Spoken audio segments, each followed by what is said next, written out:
The smell hit her first. Copper and rot and something underneath that had no name in any human language. Jody Ellers pressed her back against the collapsed overpass pylon and counted her remaining shells by touch. 3. She had 3 left. Somewhere inside the building across the street, her daughter was still alive. She knew this the way she knew her own heartbeat. Not from evidence, not from reason, but from the deep animal certainty that had been keeping her moving for 11 days through what used to be Los Angeles. The Nephilim had been particular about which cities they kept. That was the thing people got wrong when they described the invasion. They called it a destruction.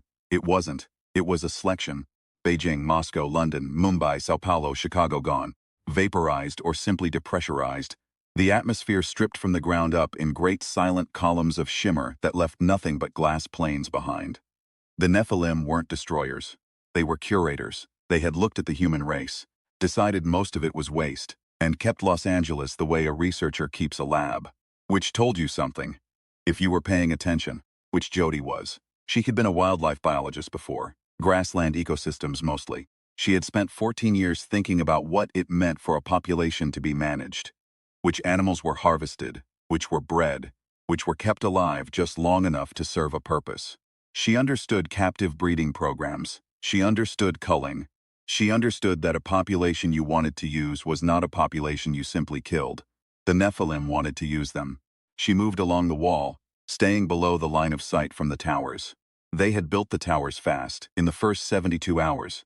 Crystalline spires that pulsed with a blue-violet light at irregular intervals, like a heartbeat that couldn't quite settle into rhythm. She had learned the pulse. Everyone still alive in the quarantine zone had learned it. During a pulse, the sentinels along the upper tiers were essentially blind for about 4 seconds. The sentinels had no concept of this. Creatures with no radio technology had no frame of reference for the idea that their own communications network could degrade their perception. That was assumption. That was the arrogance of a species that had never had to worry about signal interference. She used it. 4 seconds was enough. She was across the street and through the collapsed ground floor window before the light cycled back. Inside, the building smelled worse. They were using it for processing. She had pieced together what processing meant over the past week and a half from fragments. A conversation through a ventilation shaft with a man named Carver who'd been inside for 6 days and gotten out by playing dead, convincingly enough to get dragged to an exterior collection point. A drawing scratched in ash on a concrete wall by someone who hadn't survived to elaborate. The behavior of the people she'd seen being herded through the streets in groups, docile and unfocused, with a faint tremor in their hands. The parasitic load. The maggot virus. Whatever they were calling it, it was a delivery mechanism for something that rewired the reward centers of the brain, made the host pliable, and incidentally made the host's flesh nutritionally optimal for the Nephilim digestive system. You didn't eat people. You ate people who had been adjusted. The Nephilim were not, ultimately, complicated. Jody moved through what had been a parking garage. The cars were still there. Nobody had bothered to clear them because why would you clear them? They were irrelevant. And she used them the way she used the pulse, the way she used every gap in the system, because she was a scientist and a mother, and she had not come this far to stop. She found the stairwell and went up. Carver had told her the children were on the 3rd floor. He hadn't known why. She had a guess. Children had smaller body mass and would require a lower parasitic load to reach the target pliability threshold. They were also less likely to resist physically. If you were designing a controlled population experiment, you started with the easiest cohort and scaled up. You established baseline parameters. It was basic methodology. She hated that she understood this.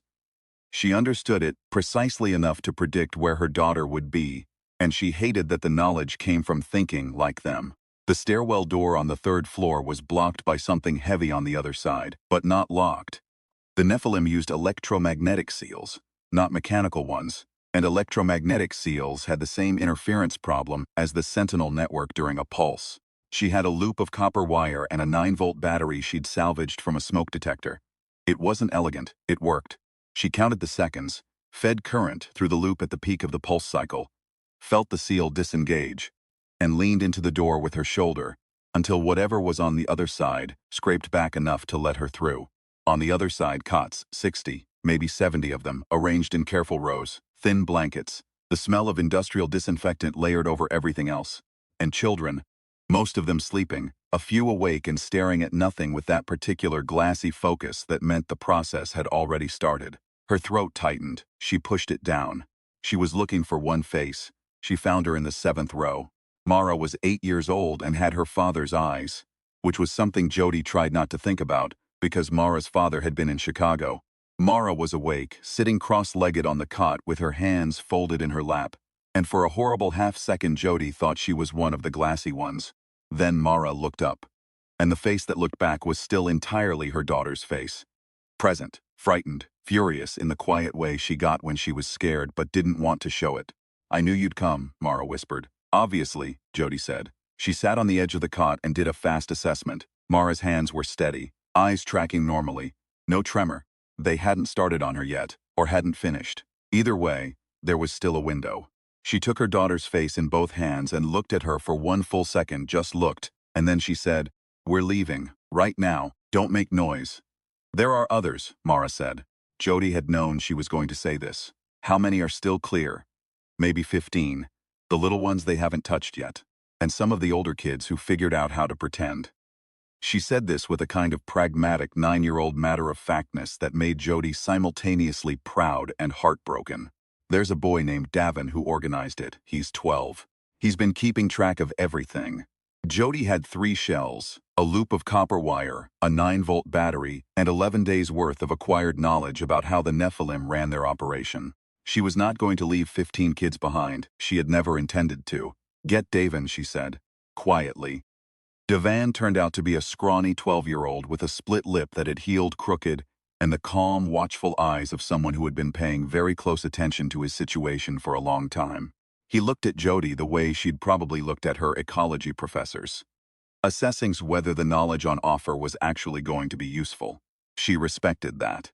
"You know the pulse?" she asked him. "The blue flash? 4 seconds, the watchers go dumb. You've been counting. Since the 2nd day," he said it without pride. "Just information. Good. There are 3 watchers between us and the north exterior wall. We move during the pulse. We go together and we go fast, and we do not stop for any reason. You understand what I'm saying?" He did. She could see it in his face. The understanding that any reason meant a very specific category of thing, the kind of thing that would make most adults hesitate. He nodded once. "The ones who are too far gone," he said. "I know." They had 17 minutes before the next full dark cycle, when the tower's illumination dimmed for what she'd clocked as a 12-minute maintenance window. She used those 17 minutes to move through the floor quietly, touch the kids Davin pointed her to, speak directly to each one in a voice barely above breath. "Look at me, follow me, don't stop." It was the same voice she used with spooked animals in the field. The voice that said, "I am not a threat and I know what I'm doing, and the safest thing you can do right now is trust me." Some of them were too far gone and she moved past them, and she did not let herself feel what she felt about that. Not yet, not here. 16 children, plus Mara, 17 total. When the towers dimmed, she moved them. The descent was 3 flights of stairs in near total darkness. She had them count their steps. It was something to do with their hands and their minds. Something concrete, and it kept the fear from becoming paralysis. At the bottom, she did the copper wire trick on the ground floor exit seal, got it open, and they spilled out into the alley behind the building where the tower's sightlines were worst. Then they ran. She had mapped a route, over 4 separate reconnaissance passes through this block, right at the broken drainage channel, through the parking structure, staying below window level, over the chain link at the far end where someone had already peeled back the corner, probably for the same reason she was using it now. She had not met the person who made that gap. She was grateful to them, the way you were grateful to someone who had gone ahead of you and marked the trail. They were almost through the parking structure when the Sentinel found them. It dropped from the upper level on its wing tendons. The Nephilim moved in a way that still triggered every deep brain alarm response. Too many joints flexing in too many directions. Wrong geometry, wrong sound, the whisper of chitin on concrete. It landed between Jody and the rear of the group. 20 meters, triangular head, 4 visual receptors arranged in a band currently all oriented on her. The chittering sound in its chest that meant communication. Calling for others, probably. She had 3 shells. She used one. The recoil was familiar. The sound was enormous in the enclosed space. The Sentinel went down. Not dead. The thorax was armored, but the visual receptor band was gone, and it was thrashing and blind, and that was enough.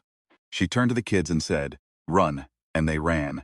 And she ran last, Count Skens, hearing the distant change in the tower pulse that meant the signal had gone out and response was incoming. They made it through the chain link gap. On the other side, in the tangled dark of what had been a residential neighborhood, a man was waiting for them.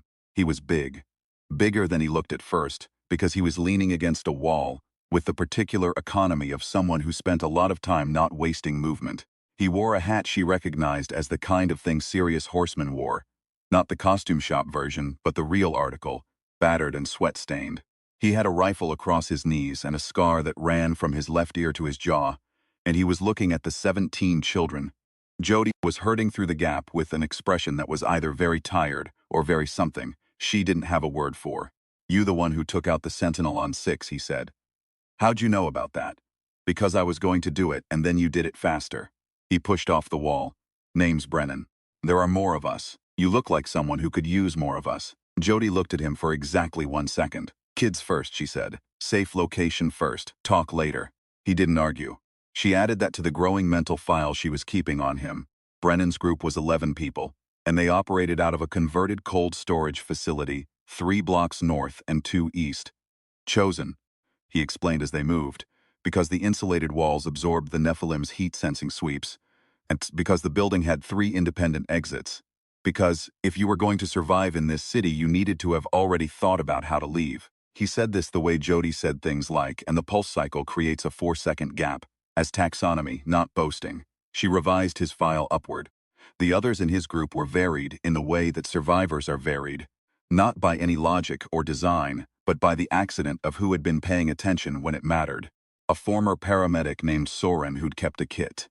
An electrical engineer named Rosalind, who'd spent the first week figuring out the towers and had filled 3 notebooks before Brennan found her. A teenage boy named Marcus who moved like a dancer and had turned out to have an instinct for the Nephilim's patrol patterns that Brennan described, without irony, as supernatural. A woman in her 60s named Prue who had said almost nothing since they arrived but whose hands, Jody noticed, were never idle, always sorting, arranging, cataloging, the hands of someone who processed the world through order. Rosalind was the one Jody talked to first, after the children were settled and Mara was asleep with her head on Jody's jacket, and Deven was sitting in the corner with 3 younger kids arranged around him like planets, all of them finally, mercifully unconscious. "Show me your notebooks," Jody said. Rosalind looked at her. Then she got the notebooks. They worked through the night, the 2 of them, cross-referencing. Jody had 11 days of behavioral observation, and Rosalind had the electromagnetic architecture of the tower network, and they fit together in ways neither of them had expected. The pulse wasn't random. Jody had suspected this but couldn't prove it. Rosalind had the data. The pulse was tied to the Nephilim's communication protocol, a carrier wave for the control signal they used to coordinate the Sentinels. The degradation in Sentinel perception during a pulse wasn't a flaw. It was an inherent cost of the communication system, a trade-off the Nephilim had apparently never been forced to address, because nothing they'd encountered before had exploited it. "Nothing they've encountered before had the concept of a communication system at all," Rosalind said. "What do you mean?" "I mean that in order to know to look for interference patterns, you have to understand that interference is a category of thing that happens. You need a framework for it." She tapped one of her diagrams. "Their biology is photonic, light-based communication, no electromagnetic wavelength history, no radio. They probably don't have words for the thing we're exploiting, because in their entire evolutionary history, there was no version of this problem." Jody sat with that for a moment. "So they're not failing to adapt," she said slowly. "They literally don't know there's anything to adapt to." "Right. From their perspective, the Sentinels are functioning correctly. The blind spot is invisible to them." Jody thought about the grassland studies she'd done in her first years, the big sprawling ones about predator-prey dynamics in managed ecosystems. The way an apex predator could be completely undone by the introduction of a variable it had no evolutionary model for. Wolves reintroduced to Yellowstone, changing river courses. The prey adapts in ways the predator doesn't understand because the predator has never needed to understand adaptation itself. "If we could overload the carrier wave," she said. "I've been thinking about that for a week." "What do you need?" Rosalind told her. It was a list that sounded, in the abstract, impossible. Copper wiring, a lot of it, specific capacitors, a power source large enough to sustain a spike, A broadcast point, elevated enough to push the signal across the full range of the tower network, and a way to get someone to that broadcast point without dying. In practice, in the bones of a city that had been full of electricians and engineers and parking garage and broadcast antennas and industrial cable, it was merely very difficult. How long, Jody said. 4 days, if we're lucky. What do we do about the parasitic program while we're working? Rosalind's expression shifted. That's the part I haven't figured out. I have a piece of it, Jody said. She thought about Davin. The 12-year-old, with the split lip and the careful eyes who had figured out on his own that you could beat the behavioral assessment if you faked the tremor convincingly enough. Who had kept 15 kids clear-headed by organizing them into a false positives mimicry program, pretending to be further along in the process than they were, so they weren't selected for the next round. The assessors are running an automated behavioral screen. They're not doing individual evaluation. They're running a threshold test. You're sure? The processing volume is too high for individual evaluation. They're screening at scale. She thought about population management. She thought about culling. She thought about how a system designed to process at scale was always weaker at the individual level, because it had to be. You couldn't screen at volume if you had to really look at each subject. If the behavior profile looks right, the subject passes. They're not looking for humans. They're looking for a pattern. So if we can flood the assessment system with false positives, we buy time for every person in the quarantine zone who knows how to fake the pattern. Brennan, who had been listening from across the room without appearing to listen, said, "How do you teach 70,000 people to fake a behavioral screen without the Nephilim noticing the instruction is spreading?" "The same way you teach anything you don't want an occupy to know you're teaching," Jody said. "You hide it in something else." He looked at her for a long moment. "You're scary," he said, and it sounded like the highest compliment he knew how to give. What they hid it in was distribution. Prue's hands, which had been cataloging and sorting for a week, had been cataloging and sorting food. The Nephilim's population management included a rationing protocol, not generous, barely adequate, designed to maintain host viability rather than comfort, but regular, predictable. And the people assigned to collect and distribute the ration packets moved through the quarantine zone on a schedule the Nephilim themselves had established. They used the schedule. In each packet folded into the paper liner went a strip of cloth. On the cloth, in a code Rosalind devised in 6 hours, visual patterns simple enough to memorize in one look, meaningless to any sensor that wasn't already looking for it, went the instructions. The trend pattern, the glassy focus, the hand position, the behavioral profile of someone 3/4 of the way through the parasitic process, convincing enough to pass a threshold scan. You hold this in your head. You show it when you see a watcher. You teach the people next to you, the way Davin taught the children, quietly, by demonstration, by the patient work of one human hand reaching for another. Rosalind looked at the strips of cloth before they went out and said, "We're essentially running an insurgency communications network through the alien rationing system." "Yes," Jody said, "using their own infrastructure. It's the only infrastructure left." Rosalind laughed, the kind of laugh that had surprise in it. The kind that happened when the world turned out to be stranger and more interesting than you'd been able to believe it could be. It took 4 days. 4 days of copper wire stripped from the walls of dead buildings. 4 days of Brennan and Marcus doing something in the pre-dawn hours that Brennan described only as logistics, and that Jody correctly inferred involved a great deal of violence at very close range. Done quietly, in places the patrols didn't check. 4 days of Soren treating injuries and Rosalind running calculations, and Prue folding cloth strips, with the focused calm of someone who understood that the work in front of her was the most important work she had ever done. 4 days of Jody sleeping 3 hours a night with her back against the wall nearest Mara and her hand on the last 2 shells. On the morning of the 4th day, Davin came to her with a number. 4,200, he said. People who got the cloth. Rosalind's network says most of them passed it on. She thinks maybe 20,000 people in the zone have the profile. 20,000 out of what had been, before the invasion, nearly 4 million. But 20,000 was not nothing. 20,000 was a start. 20,000 people walking through the streets of a city, under alien occupation, performing the behavioral signature of subjugation, watching and waiting. "Tell them," Jody said, "when the towers go dark tonight, tell them to move north, away from the main processing facilities. Give them the route map Brennan laid out." She thought for a moment. Tell them to go in small groups, not together. Tell them to look wrong, tired, unfocused but moving, like they've been redirected. Will that work? I don't know. I know it's better than standing still.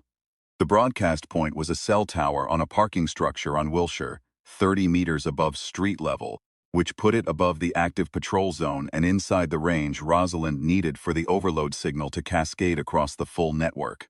Getting there meant crossing 3 exposed streets and ascending in full view of 2 sentinel posts. Jody went first. Then Rosalind, carrying the equipment in sections in 2 bags. Brennan and Marcus covered them from below. The pulse cycle gave them 4 seconds at each crossing. Jody had spent 4 days thinking about nothing else, and she moved through the gaps like water through a crack.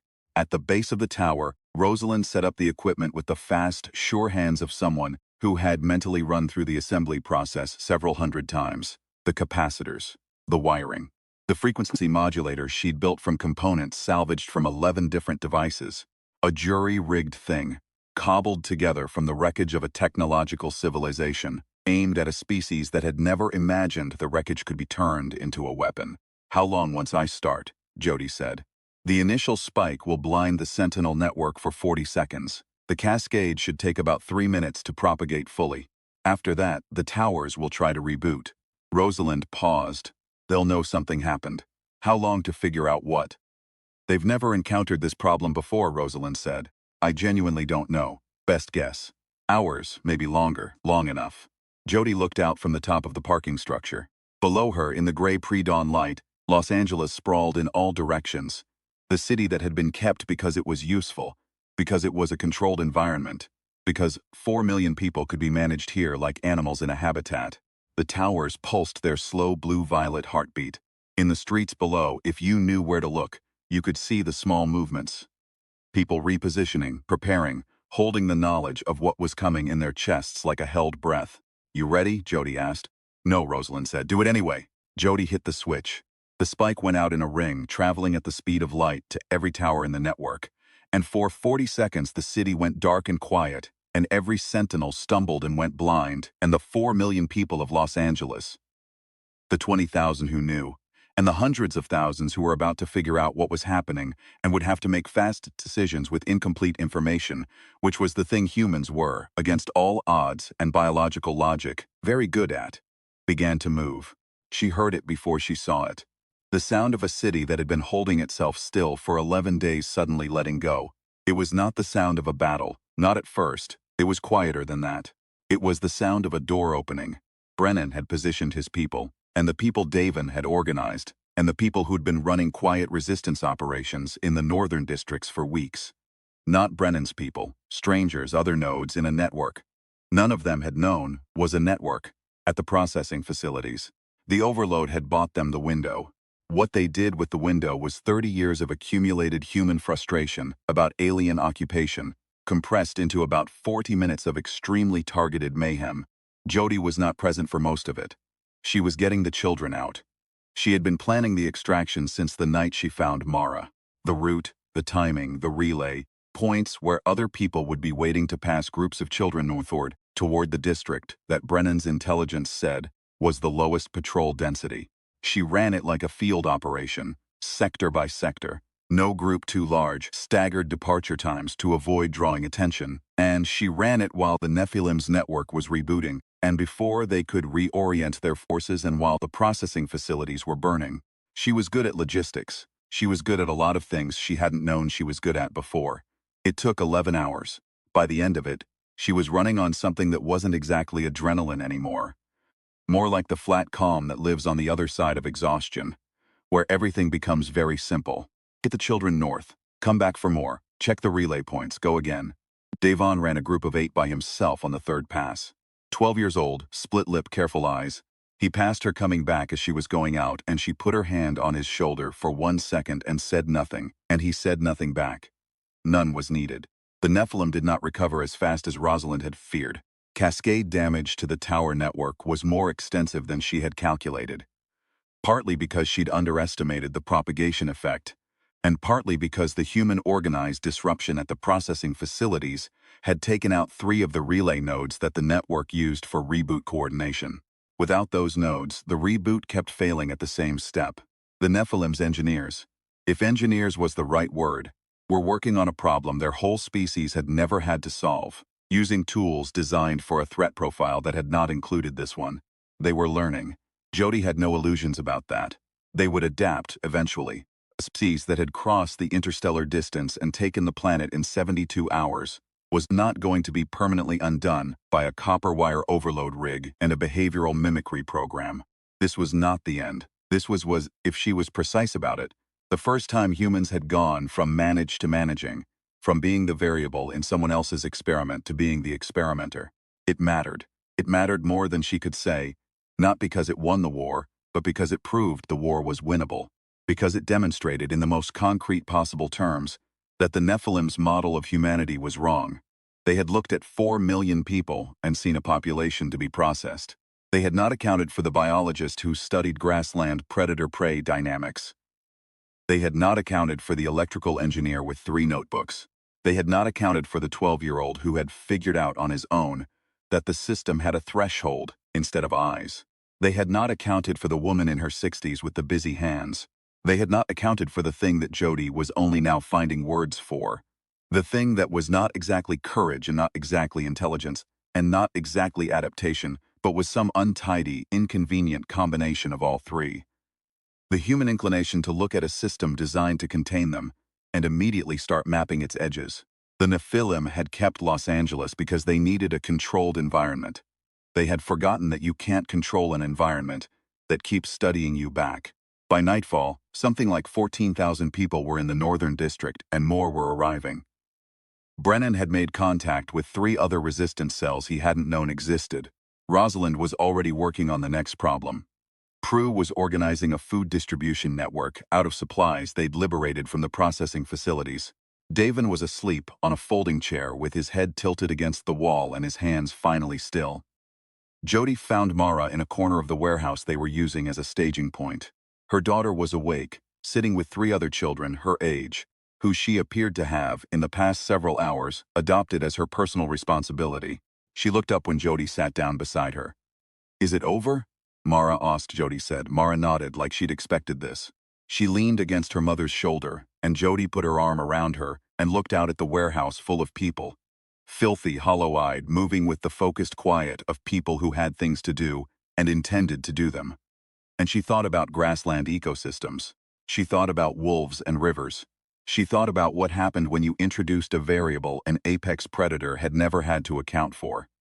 Give us time, she thought. She wasn't sure who she was thinking it to. Maybe no one, maybe just the dark. Give us time and watch what we do with it. Brennan came and sat on the other side of her without being invited and stretched his long legs out and said nothing for a while. Then Rosalind says the next target is the communications relay above the harbor. It is. She says you have a plan. I have the beginning of a plan. Good enough. He looked at his hands. My family was in Chicago. She didn't say anything. There wasn't anything to say. I used to think about why I kept going, he said, before, in the first weeks. I couldn't figure out what I was doing it for if. He stopped it. I think I understand now. It's not for any particular person, it's the thing itself. The refusing. Jody thought about 11 days. She thought about counting shells by touch in the dark. She thought about a 9-year-old girl sitting cross-legged on a cot in an alien processing facility, hands folded, waiting, with the absolute faith that her mother was coming. Yeah, she said. It's the refusing. Outside, the towers were still dark. Somewhere north of them, more people were finding the route markers, following the cloth strips, moving through the city towards something that wasn't safety yet, but was closer to safety than where they'd been. Rosalind was filling a 4th notebook. Soren was treating a cut on Marcus's forearm, and Marcus was complaining in the good-natured way of someone who'd already forgotten to be afraid. Prue was counting inventory. The city breathed, not free, not yet, not anywhere close to yet, but differently than it had this morning, with more knowledge of its own lungs. Mara fell asleep against Jody's shoulder sometime before midnight, her breathing slow and even, her hands finally unclenched. Jody did not sleep. She was thinking about the harbor relay. She was thinking about Rosalind's 4th notebook. She was thinking about Davin, 12 years old, who had looked at an alien prison and started counting the seconds between blind spots. She was thinking that the Nephilim had made a mistake, and not a small one. They had curated the wrong species.